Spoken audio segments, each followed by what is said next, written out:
Hello, I'm Maeve. I'm the Programme Manager for the London Biennale 2023. I'm delighted to be back. Maybe I can do it.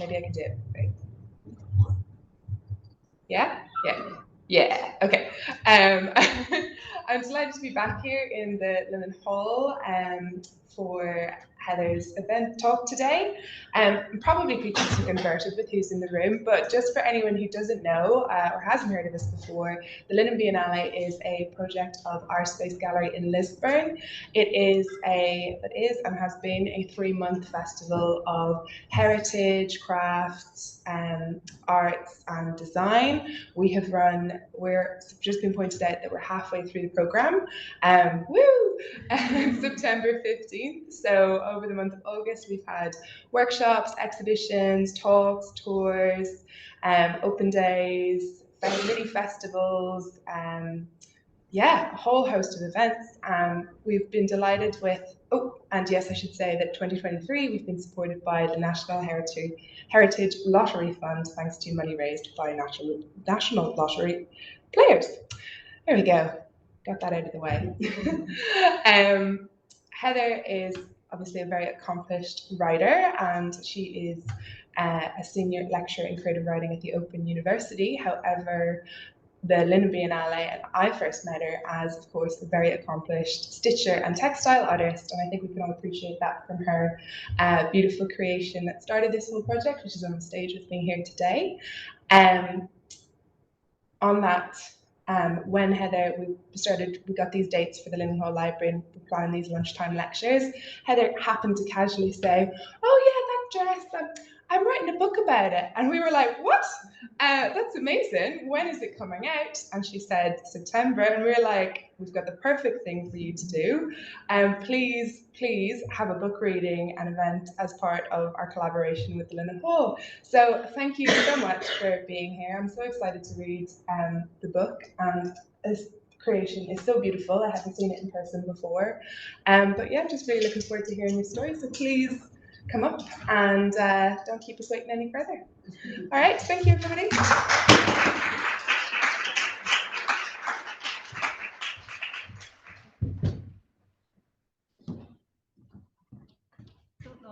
Don't knock that clicker on the ground there, Maeve. You have no idea how much trouble Patsy's been going to get this operational.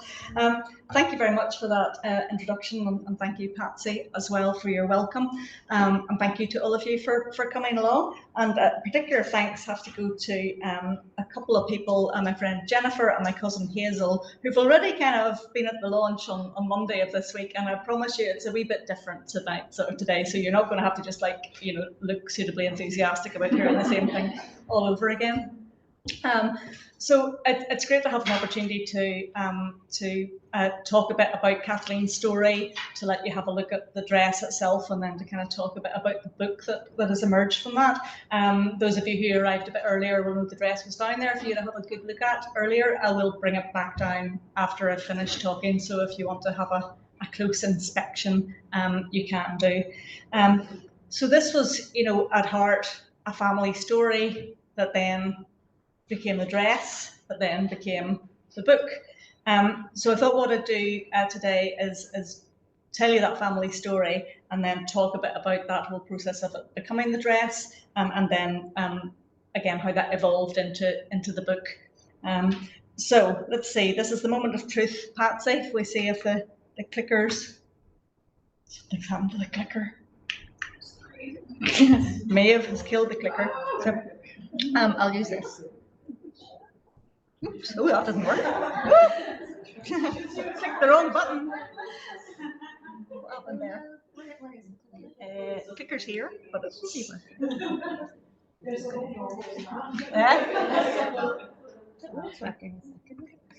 It was working a second ago, but it fell on the ground, so it might have. Yeah, hang on. It's not working. It doesn't seem going on. I'll tell you what. Here, I'll do. It's okay. I'll do. Okay, so we'll have to edit that out of the recording of it. Okay, so we're back in action. So the story of Kathleen. Kathleen was one of my dad's older sisters. She was born in 1925 near the County Derry town of Kilrea, and this is one of only 2 photographs of her. And let me see if I can slow this. So Kathleen's parents were Thomas and Hannah. Thomas was born in 1888. He was a sort of general labourer around and about the kind of like Cookstown, Macrofelt area, and in the First World War he joined the 36th Ulster Division and fought at the Battle of the Somme. Came back after that. Spent a few years in the police at the time of partition, and then by the time Kathleen was born, he worked for the LMS Railway Company, which was Kilrea, had a big railway station in those days, and the family lived in a gatehouse. So part of the job was kind of keeping an eye on closing the gates to let the trains go through and so on. His wife Hannah was 12 years younger than him. She was a farmer's daughter, and they had a very long marriage, sort of 60 plus years, and they had 11 children during that time. So this photograph of the one of Hannah shows her with her 3 eldest children. So that's Bertie, and 2 of Bertie's children are actually in the room today. Kathleen herself, who's on the far left, and the little sister Doreen. So as I say, Kathleen was born and grew up in this little house, which is called a gatehouse, and it was actually right on the railway line. It was a 2-bedroom house, so there was kind of like a room in the middle and a bedroom on either side. There was no kitchen as such. That little porch had a kind of like a area that my granny would have worked at to prepare food, and food was cooked on the open fire. My dad always said that his parents never slept together. You know, the father and all the boys slept in one of the bedrooms, and the mother and all the girls slept in the other. But as he said, they must have got together sometimes because they produced 11 children. The house is still there, the ancestral home. It's kind of been eaten by trees. If you drive down the kind of laneway just outside Kilrea, you can find it there. I mean, it was a pretty kind of like, you know, it's nearly like, sort of felt like prefab kind of setup, but it's still there, and it was actually lived in, I think, up until the late 70s. One of my cousins said they went to have a look at it one day, and this kind of little face appeared at the window, which is the kind of the local bachelor kind of thing who was sort of living down the laneway. So that's where they lived. So, but I guess, you know, I mean, one of the things I kind of reflect on in the book is that, you know, at this period, that like life was very precarious for working people. You know, I know my grandfather's family, you know, they'd have moved from rented house to rented house and so on. So probably at the time to get a job that had a house that came with it, even a little house, was probably considered quite a good thing for folks who didn't have any land or property themselves. So Kathleen went to the local school in Kilrea, the Mercer's School, and at the age of 14 she left school to start work. There's a bit of a debate apparently in the family that maybe Kathleen should stay on with her education, go to Coleraine Tech, learn to become a typist, but her father spoke to somebody in William Clark and Sons in Upperlands, and got her a job as a trainee typist there. Her big brother Bertie already worked there as an apprentice electrician, I think it was. And among the many jobs he had to do was go and change light bulbs in the big house of the Clark family, because I think electricity and light bulbs were a bit complicated in those days, so you had to get an expert to do it. So Kathleen started work, and this, let me just move my slide on. At William Clark and Sons, which was about 6 miles away from where the family lived. So she cycled to and from work every day along the little country road. So William Clark and Sons, for those of you who don't know it, is in the village of Upperlands in County Derry, and it's been there for sort of many centuries making linen. And at the time that Kathleen started working there, obviously they did a lot of work producing like gorgeous dress linen. All the kind of ladies in Belfast and so on would have been ordering, but they also made kind of like stuff for the war effort as well. You know, at the time of the First World War, you know, when they used linen for like plane wings and things like that. And at the time that she was working there, blackout cloth was the big thing. Everybody was needing blackout cloth. This, I think, was the building that she worked in. You know, it's like Clark's is like a lot of, I suppose, like a lot of rural manufacturing places, and there's a lot of land, you know, so it's kind of bits of buildings are dotted all around the whole kind of site. And this building was built in 1929. So at the time that Kathleen started working there in 1939, it was probably like quite a kind of modern place to work. It's getting a little bit decrepit now. Obviously, it's just sort of fallen down. Mills seem to just catch fire all the time. You know, they're always burning. So I imagine this one got burnt at some point or another. So as I say, with Kathleen's work, you know,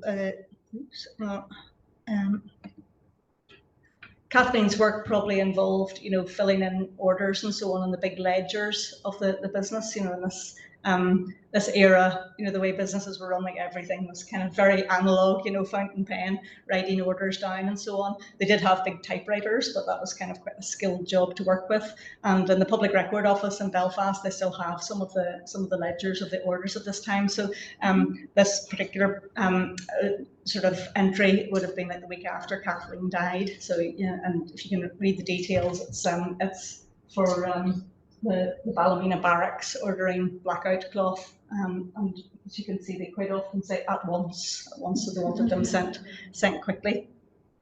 So as I say, Kathleen cycled to and from work every day, and she would have started work in the summer when it would have been quite nice, but obviously as the year went on, it got a bit more, probably a bit less enjoyable of a cycle ride.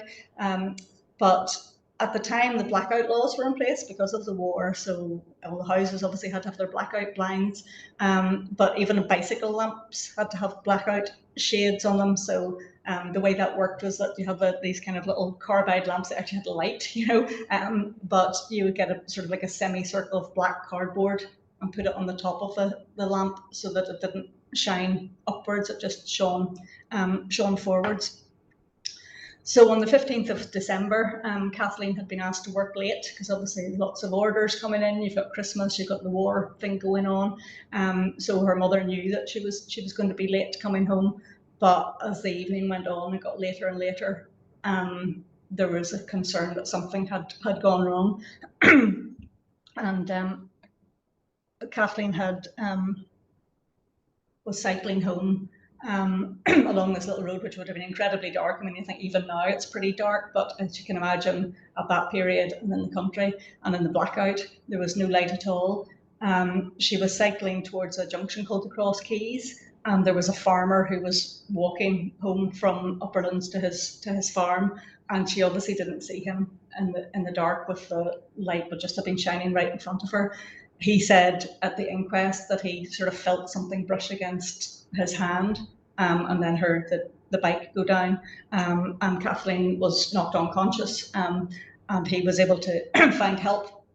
So she was brought by car, first of all, to a doctor's house in Swatra, and then transported on to the hospital at Macrofeld, but she died in the early hours of the Sunday morning, so she'd never actually regained consciousness. And that was just the report and the inquest and the funeral that was in the newspaper. The actual original inquest records have disappeared, but I've got this newspaper report and the details of the funeral, you know, list all the mourners and list what was written on the kind of floral tributes and so on. So it's very much kind of its time. So that's Kathleen's story. And I suppose the story of then how did that story become a dress? You know, I mean, I sort of vaguely knew about Kathleen as a child, but you know, our family wasn't really one where people like talked about stuff too much. I don't know what it was like in your wing, Hazel and Leslie, but it wasn't one for going over kind of old stories, and obviously this was like a particularly painful story, so it wasn't talked about too much. But I suppose as I got interested in textiles and then realised Kathleen had worked in the linen factory and so on, I started thinking about, you know, is there some way of exploring this? But I really kind of didn't want to do one of those, you know, like A to Z sort of story of a life thing. So I thought about it for a long time, and then just came across various examples of textile artists doing interesting things with using garments as a way to tell stories. So that was really where I started, venturing into this area. And I think probably the best way to explain it is if I read a little bit from the book.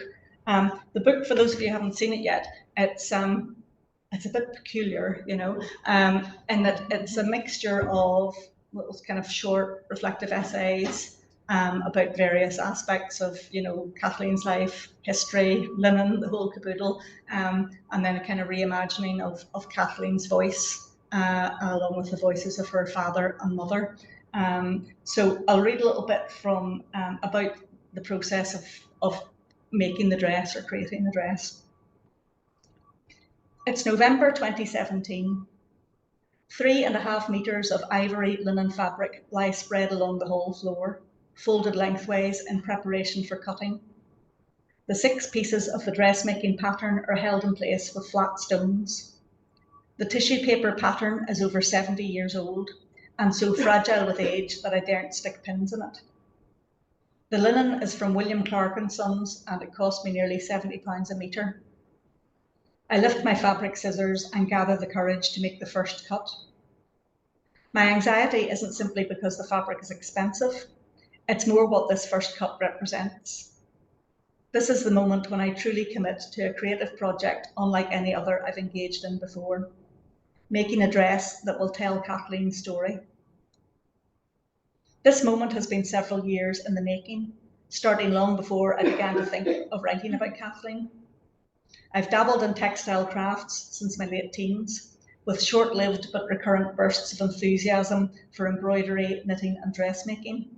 My most recent ventures have been in crochet and hand spinning.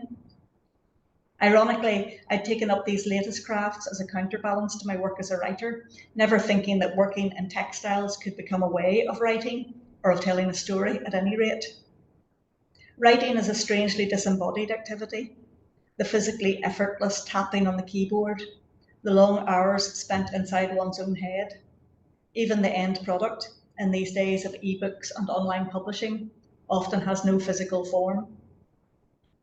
Textile craft speaks to the human need to make, even if in my case, all I made were a few skeins of lumpy yarn and more shapeless crocheted hats than a person could ever want. However, as I thought about Kathleen, the idea slowly took hold that actually making something, an artifact rather than a text, might tell her story more fittingly than words could. Writing happens in 2 dimensions. It's literally flat, whereas a textile artifact such as a dress is 3-dimensional and echoes the contours of the human body it's designed to adorn. So I decided I would tell her story in the form of a linen dress. I couldn't bring myself to leave words behind entirely, but instead of writing them down on the page, I would embroider them onto the fabric. The dress would be my gift to her, a way of honouring the short time she had and mourning the many years she never saw. I imagined a different future for her, one where her supervisor had let her leave work 15 minutes earlier or made her stay 10 minutes later that damp December evening in 1939, or where the farmer walking the road had been delayed in Upperlands for another half an hour. A future where that quiet, disastrous collision at the Cross Keys had never happened, and Kathleen had cycled on, safely back to the tiny, crowded gatehouse and a table piled high with praties fresh from the pot. In that future, she'd have celebrated her 21st birthday by having a dress made by Tilly Moore, the dressmaker. It would not have been extravagant, simple cotton, no doubt, but pretty enough to wear to a dance. And that is how my first real venture into textile art began. And then just skipping ahead. When I first embarked on making Kathleen's dress, I started an Instagram account to chart my progress. Over the weeks and months, the account gained a modest number of followers, including stitchers and weavers, people with family connections to the linen industry, natives of Kilrea, and most significantly for the project, curators and gallerists. It was through one of these latter new connections that the dress came to be included in the Lost in Linen exhibition as part of the first Linen Biennale in 2018. What had become as a personal act of remembrance and memorialisation was now part of a public conversation. There seemed to be something in the project that connected emotionally with people, and many of those I spoke to shared stories of loss and tragedy in their own families. The whole experience brought home to me the limitations of writing as a way of telling a story. Reading is a private activity, and one that many people either do not wish to do or feel is not really for them. Looking, however, is a whole other experience. As I stood in the background at the Lost in Linen exhibition, watching visitors examine the dress, I realised how rich the experience of looking is. People engaged with the dress, studying the stitched words and images, pointing out new discoveries to their companions. Visual art can be intimidating, but there seemed to be something about this piece, its human scale perhaps, or the sheer domesticity of its being recognisably a garment, that made visitors feel comfortable in reading it. Kathleen's dress is a piece of art that can be folded up and put in a carrier bag, and in this manner it has travelled with me to talks in village halls, to radio broadcasts and to conferences. I have no wish for it to be preserved in a glass case. My request to anyone who encounters it is the opposite of the usual gallery or museum instruction. Please touch, it won't break. So that's the story of the making of the dress, I guess. And I suppose one of the problems when you're a writer is you tend to keep writing, and writing in stitch is kind of slow, particularly compared with tapping away on the keyboard. So I generated a lot more words for Kathleen than I could really get on the dress within the time that I had, I did try and be. I did sometimes think about, that's a really long word. I want that long word. Maybe I could make it a shorter word to make it a quicker experience. But what I was trying to do with Kathleen's voice on the dress was like reimagine my way into her life. Don't know a huge amount about it, but using just things I'd heard within the family, my own observations and so on. Tried to kind of imagine what her experience would be in little fragments of her life. And I didn't want that to be something that was kind of sad or full of foreboding. I wanted to kind of capture that kind of excitement of a young person, on the brink of adulthood. So I wrote more and more in her voice, and as I say, the dress was made, the dress was exhibited, but there were words that hadn't gone on there. And I started thinking about, what could I do to sort of explore this a bit more. But then I was also interested in the voices of Thomas and Hannah, Kathleen's parents. So I started doing that same kind of imaginative exercise, just where you take these little snippets that from within the family, do a bit of research, and then just kind of let it all percolate and see what comes out. So what I'm going to do now is just read a couple of snippets from each of those voices, from Kathleen, from Thomas, and from Hannah, just to give you a sense of that aspect of the book, I suppose. So first of all, I've got a couple of pieces from Kathleen. So this is called Train Times. The first train passes by just after 8, a sign for us to finish our breakfast and get on our way to school. We walk along the train track into Kilrea. At dinner time, I find a quiet spot in the schoolyard and listen for the whistle of the midday train from Macrafelt. I think of Daddy at work on the line or in the station. I think of Mummy raising her head from her housework to watch from the gatehouse window until the train passes. After school, we take the long way home. It's not safe to walk on the track then, with the afternoon train coming through. The weeks when Daddy's on gatekeeping duty, I go out to help him in the evenings. The late train in wintertime is my favourite. I love standing in the pitch black cold, waiting for it to thunder out of the darkness. Its chimney a cloud maker, its wheels spitting sparks. And then moving forward to Kathleen's experience at William Clark & Sons. This is called The Language of Linen. When I was at school, I knew about flax flowers and pulling lint when it was ready, and the retting dams and bleach screens. I knew each tiny flower would open in the morning and be withered by noon. Cycling from home to Upperlands these summer mornings, I can see the blue hint of blossom in the flax fields. The firm itself is told in colours. the brown room, the black dye house, the green race. The price lists are books of poetry. They teach me the language of linen. Holland in black, brown, pale and fancy colours. Military buckram, Russian crash, sleeve scrim, collar canvas, Union dowlas, huckaback, unfinished. The great ledgers on the high desks of the office are big as church Bibles, orders recorded in careful copperplate. I write names I've only seen in advertisements. Anderson and Macaulay, the athletic stores, Arnott and Co in Dublin, and others more exotic, August Dormeil in London.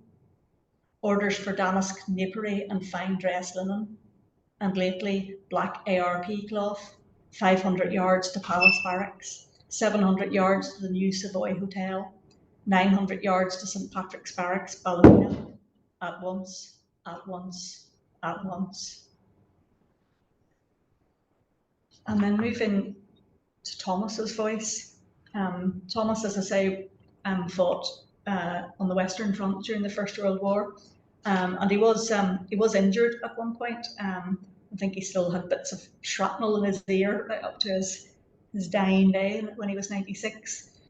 This is called Wound. The work is no worse than hacking firs in the Gary Bog. Better soil, good arable land. The birds sing in French. Sharp blue sky. Next thing, he's on his arse, the burn of shrapnel punched through his thigh. Like a cow's kick, both expected and unexpected. He knows at once this will not kill him. The train rocks. Lullaby of pain. Convalescence. The windows bright and high as a mill's. A red-haired Scottish nurse. The tang of her sweat when she attends to him. Let's see what that wound of yours is up to today, she says with a wink and draws the curtain round the bed. And this piece is called Trades. Before the war, he never knew the comfort of a steady wage. The army gave him that, though the price was high. Carry a gun for your living and you'll always be well paid. It boils his blood to see lesser men than him get on because he has no schooling. That sergeant in the specials, the way he spoke to him. His wife was in a state when he told her he'd resigned, went home to her mother with the baby. Her mother sent her back. He got work at the railway station to pay the rent. His duties now include organising his gang, filling in the timesheets, checking deliveries to Kilray Station, walking the line to check for damage, clearing dead beasts that were struck by the train, chastising those who let their beasts wander, snow duty, gate duty. He cultivates the earth on the embankment by the gatehouse. It's not his land, but who's to know? Grows praties, carrots, cabbages. Now and again he buys a pig and fattens it. He has money enough for a silver pocket watch from Kelso's. His wife rears chickens and children. The Waynes go to school well fed. He wonders what they'll be fit for. Bertie, good with numbers, smart with his hands, his eyes set on the future. Kathleen, fond of her lessons. Doreen, fond of her own face in the mirror. And the younger ones, with them it's too soon to know. When Bertie is apprenticed, he instructs him. Keep note of your hours, check your pay, question any shortfall. You need to watch those ones in the office. Don't let them make a fool of you.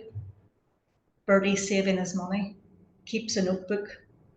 One of the boys in the lodge told him he'd seen Bertie knocking around with Bellingham's daughter. He'll soon put a stop to that. And Kathleen then, there's respectable jobs for girls who can type. Fair pay, clean hands, and in out of the cold. And then finally I've got a couple of pieces in Hannah's voice, Kathleen's mother.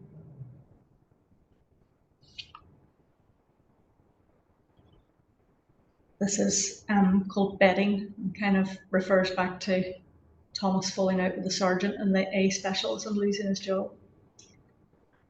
When my husband was in the police, he was given a new greatcoat every winter.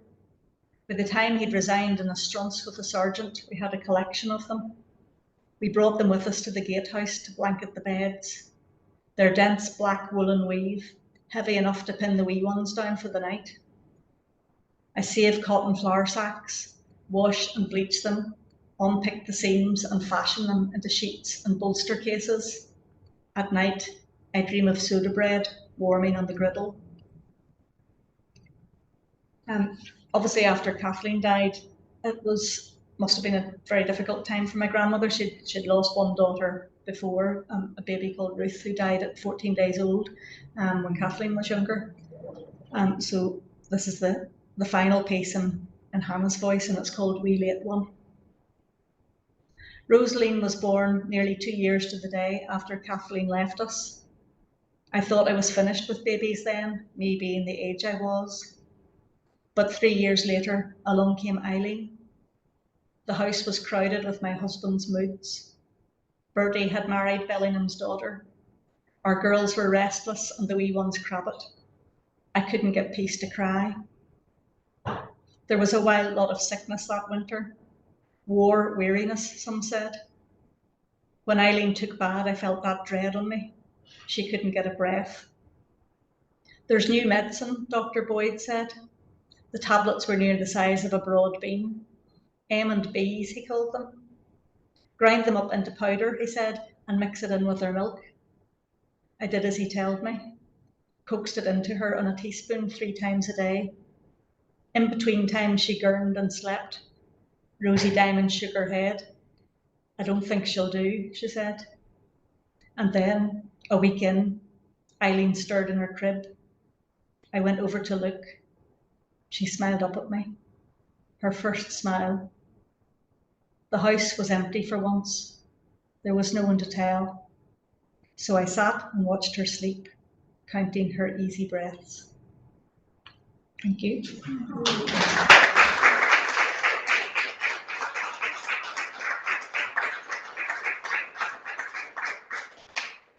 So I'm told there's a roving mic. So if anybody wants to ask any questions, Patsy has the roving mic in hand. If you wait until you get the mic and then ask your question, that would be great. Would anybody like to ask anything? Like, Gráinne, they're doing testing still. Yeah.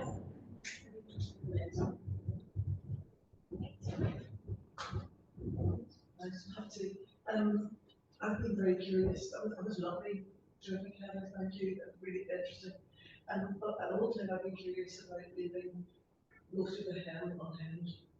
Is that the life cut short? Yes, yeah, it was a deliberate decision because it was an unfinished life, if you like. So yeah, that the idea where there are lots of loose threads and loose ends and incomplete bits because it was a life that ended too soon, I guess. Yeah. So that was it was deliberate. It wasn't just that I kind of couldn't be bothered to hem it. Though hemming is hard. Heather, thanks very much. This is wonderful talk. Can you talk to us a little about the stitching used on the actual dress, please? Yes. So the writing stitch. Yes.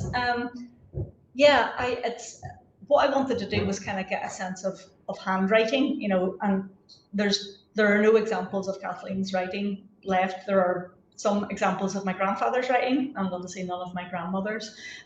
So what I did with Kathleen's was sort of, I had to kind of be her, if you like. So I wrote out on paper, what I wanted to write in hopefully slightly better handwriting than I normally have.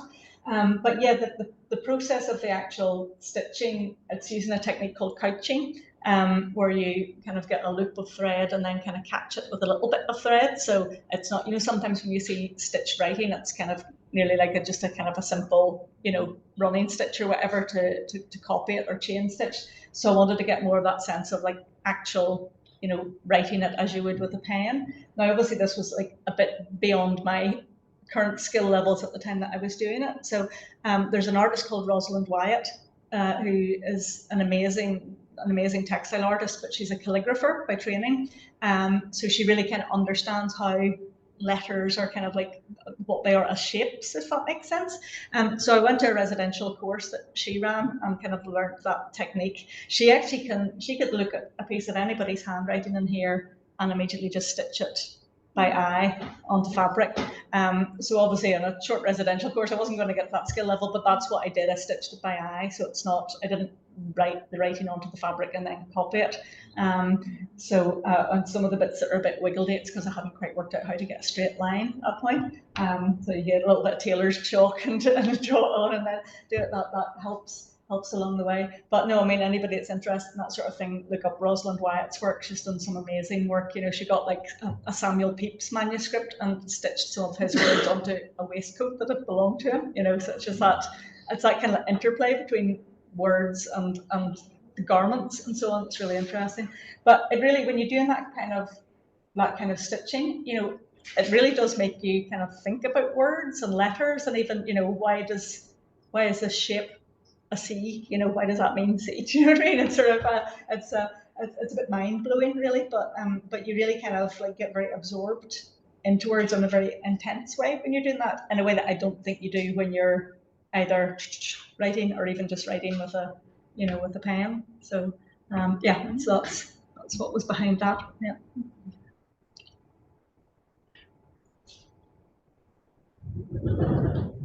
Thank you, Heather. A quick question about the process of revealing your family history. Yes. In your method, has it by chance revealed other parts of your family history from wider family members that may not have been known about anybody else, perhaps, in the family? I don't think there was nobody else kind of like emerged from that, but I found it was a way to talk about family within the family, as I say, and you know, obviously it's a big family and quite widely dispersed and so on, and we don't get to see each other that often, but sometimes just kind of having the conversations, you know, new little snippets to emerge that kind of give insight. You know, for example, my grandfather in some ways was sort of like quite an unsympathetic character. You know, he was quite, he tended to fall out with lots of people, including several of his own children.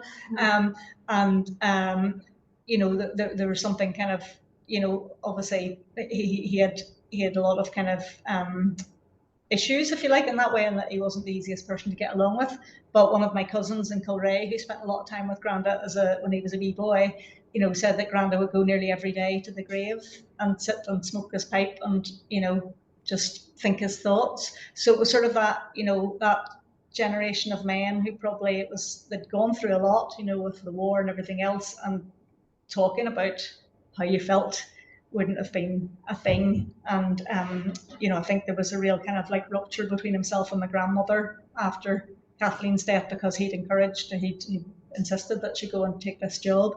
But so there was that kind of that little bit of insight, if you like, that there was pain there. He wasn't just a kind of, you know, hard nut who it didn't impact. So yeah, so there wasn't kind of any kind of new sort of stories as such, but just those little kind of little snippets. One thing that was quite interesting when I was up in Upperlands, there's a visitor centre now in Upperlands that you can go to and sort of see all about the history of the linen and stuff there. And one of the volunteers there that I got chatting to, turned out he was a descendant of a farmer that Kathleen swerved to avoid. So that was kind of a bit of a shiver down the spine moment, you know.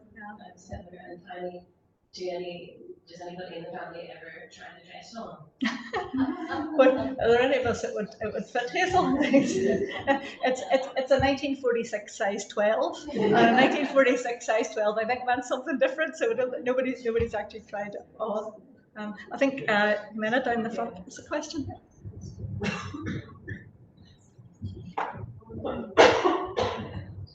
Thanks very much, Heather, for this. I'm curious to know what was your timeline of the process of writing the book, and what were the challenges you faced when writing?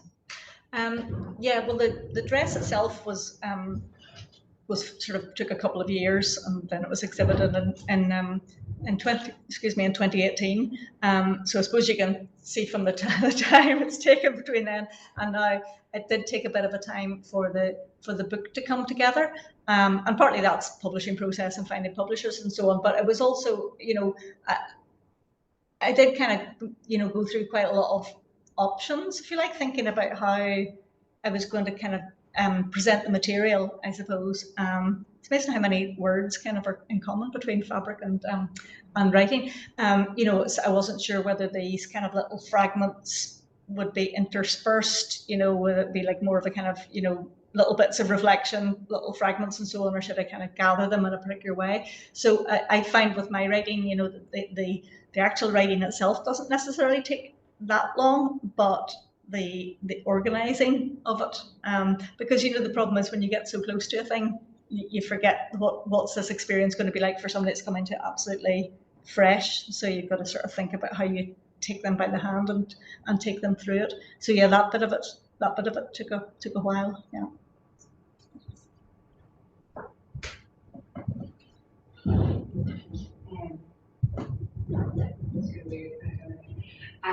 Speaking of feelings, I thought it was really lovely. I'm not going to remember his but in the description of how you've written the for people who aren't there, you know, kind of the absence of this person, and that's a really common thing amongst families, and I think a lot of people can relate to that. But now that the book's out there, how do you feel? Like, how do you feel about the whole kind of project? Because it's taking up a lot of space in your brain and life for a really long time. Is it somewhat cathartic? Do you think it's closed? Will it go on? Yeah, I think I mean, the great thing about having the book and now it's out in the world, and the book can, you know, spread, and there's like a sort of, you know, ebook version of it and so on. So I really like the idea that the stories kind of can go wherever it wants to go now. It doesn't feel like that's it finished, you know, because I think with any book publication, quite often there is like an afterlife of it, which was great. And I was really delighted. Patsy said like the London Hall Library's bought a copy for the collection. I'm thinking, woo, yeah, I've arrived. So you know, long after I'll be pushing up daisies, you know, the book will still be knocking about. I mean, I guess in terms of it as a, you know, project that I'm working on, I suppose there's a sense, yeah, that's it. That's that bit of my work is done. But always when you finish one of these things, you know, there is a bit of a kind of, so what next? Like possibly nothing, just sit and watch Netflix or whatever. But you know, usually something comes along in due course. So there is sometimes there's that pause, I think, between creative projects, and you just have to allow that to happen. It's like, you know, leaving land fallow for a little while. So that's kind of how it feels at the moment. But I'm really pleased, obviously, to have the book out there. I'm really happy with how it looks. There's Sarah.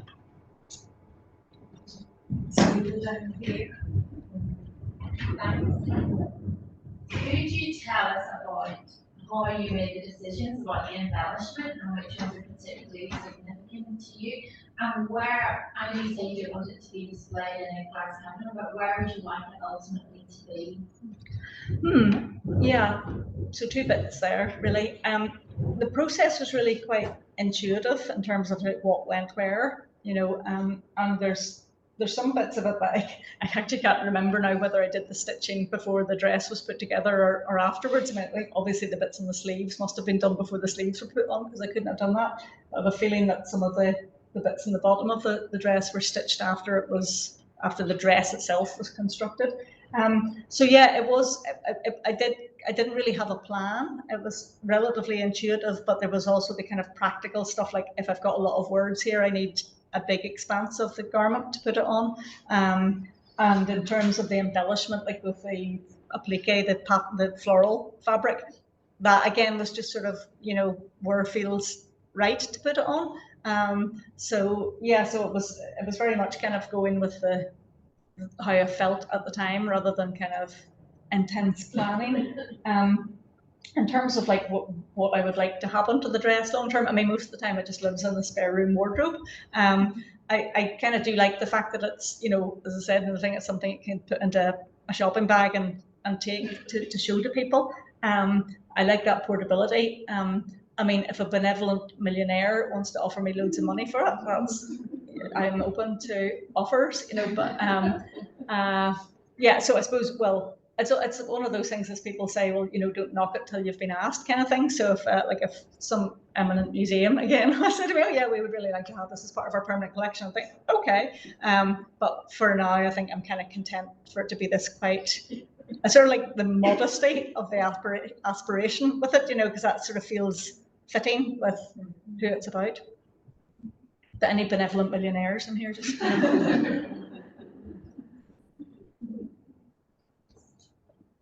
Anybody else? I think it is. People just want to be left to look at. I'll bring the dress. I'll bring the dress back down. And I just want to say a very big thank you to Heather. It was such a brilliant project, and a brilliant project about making, whether it's making the dress or making a book, and yeah, you just spoke so brilliantly well about that and engagingly, and so thanks very much to Heather.